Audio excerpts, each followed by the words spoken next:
welcome Miss Utah teen, Nicole, to the show. You started using ecstasy when? It was like last September. How old are you right now? 18. 18.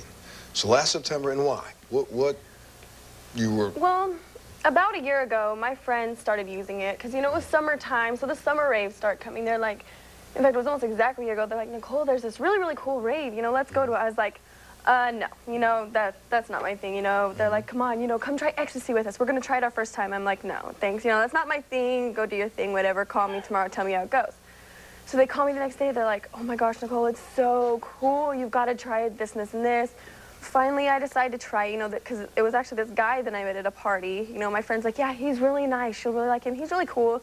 And I met him. I was very impressed with him. He was very intelligent, you know. And we talked the majority of the night. I just thought he was really, really cool. Finally, he's like, you know, you should try this. It's great. I want to share this with you. You're really cool, you know. And so he gave it to me for free. I tried it, and it just kind of continued on from there. How much did it continue on from there? You tried it the first night? Yeah, I tried it that night, and then I waited like a month. I was like, well, I'll just do it every couple of months, you know. It won't do that much damage, because me and my friends, you know, went on this quest to find out about it. And we're like, well, it says if you use it a lot. So if we just use it every, like, once a month, every couple of months, we'll be fine, you know, we'll be okay. But, you know, pretty soon we're like, hey, only special occasions, only for birthdays. But then pretty soon you meet more people, and there's a birthday every week.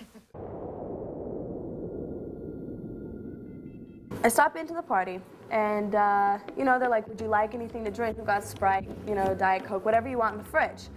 And I was like, oh, no, I'm good now, thanks. I go sit on the couch next to a good friend of mine who was already sitting there, and we just start talking, and I see there's a Red Bull sitting on the coffee table. And my natural assumption was that it was his. So, you know, like, he was pretty much my closest friend at the time, so I picked up and started drinking out of it. And that's pretty much all I remember.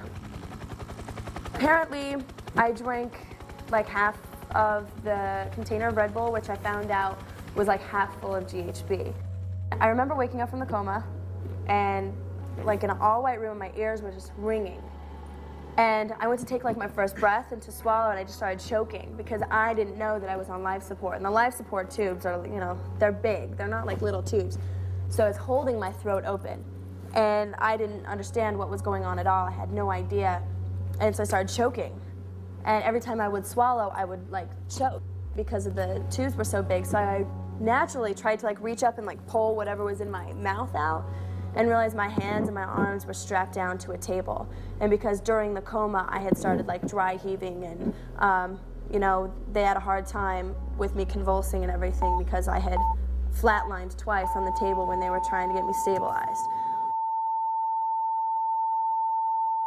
When I finally found Nicole up at the hospital, she was listed under Jane Doe because no one knew who she was. I walked in that room, and it was absolutely a sight I will never forget the rest of my life. Like a week later, went to the club, and people were like, yeah, I heard what happened to you. That sucks, man. I'm like, sucks. I still had, you know, blood from here to here underneath my arm because I had severed one of my, you know, veins when I was waking up from the coma because I ripped the IV out. I'm like, this sucks? Are you kidding me? I almost died. And all they had to say was, yeah, that sucks. Want a pill?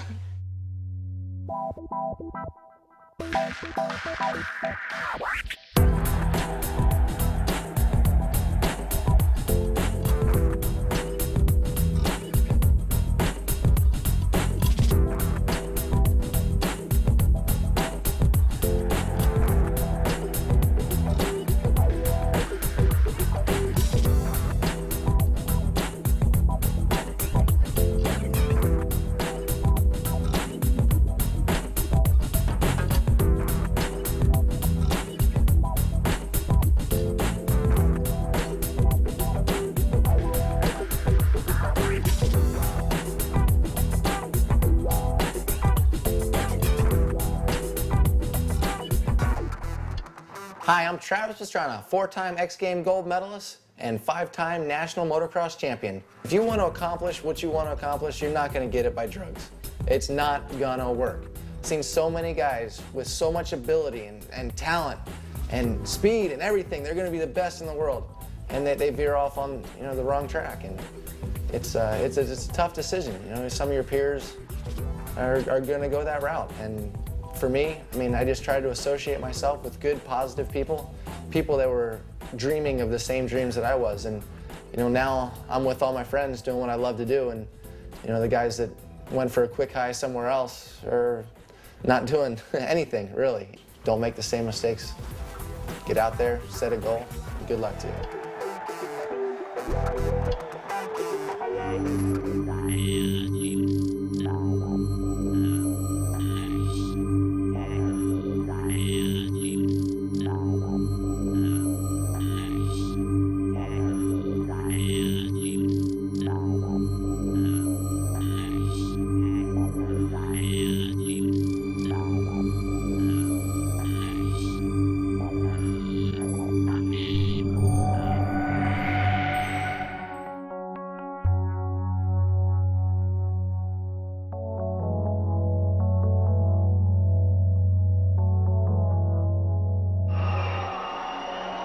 Drugs make people totally different people than what they really are. As long as I didn't take a needle, crack, or meth, I was gonna do it. It didn't matter. He was probably like 32 when I was 17, and I was doing things I probably shouldn't have with him to get drugs.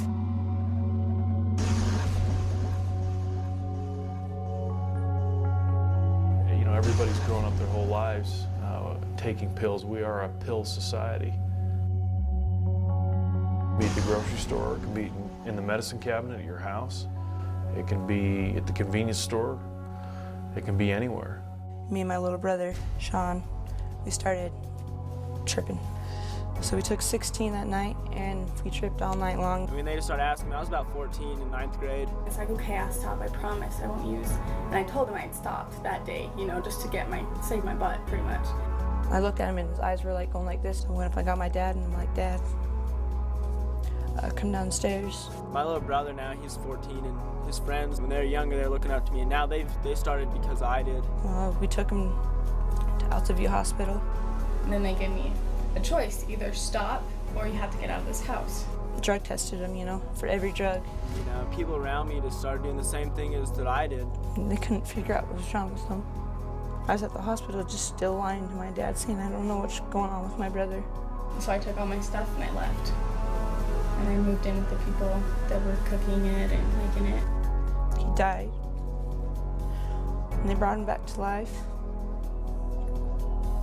And then about 2 days after that, he died again. And they brought him back to life again. And here I was still lying to my dad. It's becoming more and more critical for us to look at parents as a solution. Law enforcement really is not the front line in the fight against drugs. It's parents. You can eliminate the risk of your child using drugs by 86.6%.